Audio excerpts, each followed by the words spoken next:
The man immortalized in history as Herihor was born in 1080 BC in Thebes, Egypt.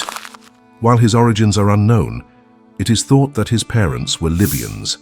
Herihor was an ancient Egyptian high official of the 20th dynasty during the New Kingdom, serving as vizier and later succeeding Piank in the offices of High Priest of Amun and Viceroy of Kush as well, just before the start of the 21st dynasty. Herihor advanced through the ranks of the military during the reign of Ramesses XI. After the death of Ramesses XI, which officially marked the end of the New Kingdom, Herihor became the de facto ruler of Upper Egypt and Nubia, even claiming royal titulary. Meanwhile, Pharaoh Mendes I, who succeeded Ramesses XI, merely ruled over Lower Egypt from Tanis.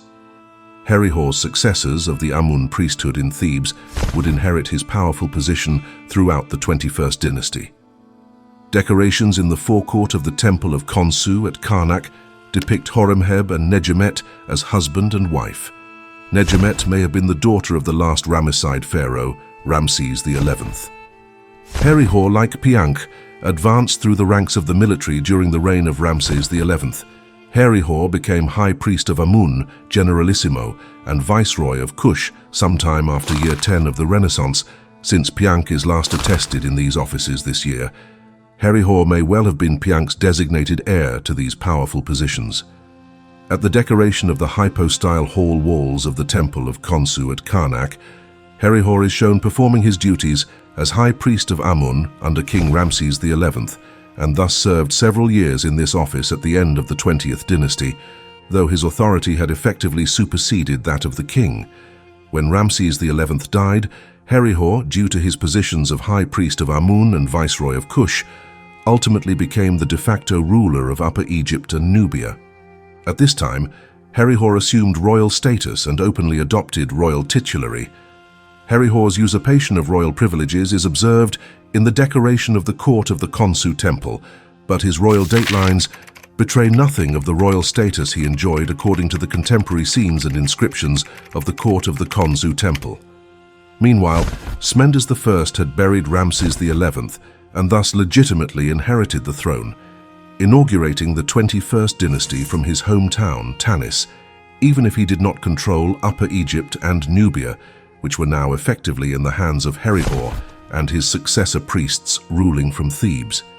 Herihor features in the story of Wieᴜᴜʀ, which is said to have taken place in year 5 of Mendes I. Although the historical validity of this ancient Egyptian story is often questioned, this date seems to be accurate when compared to the chronological evidence. Herihor is also mentioned in several year 5 and year 6 mummy linen graffiti. It seems that under Herihor's pontificate, a beginning was made with locating and opening old tombs, either to protect them against tomb violation or to use their buried treasures to finance affairs of the state. Eventually, the priests of Amun of the 21st dynasty scoured the valleys to find burials. Tombs and mummies were stripped of valuables, rewrapped, and placed in group graves, caches. The shrouds and bandages of these rewrapped mummies record every single high priest of the 21st dynasty, including Herihor. Presumably buried at the Theban necropolis, the whereabouts of Herihor's tomb and mummy remain unknown. His successor as high priest was Pinigem I, who may have been his brother if Piank was the father of both of them.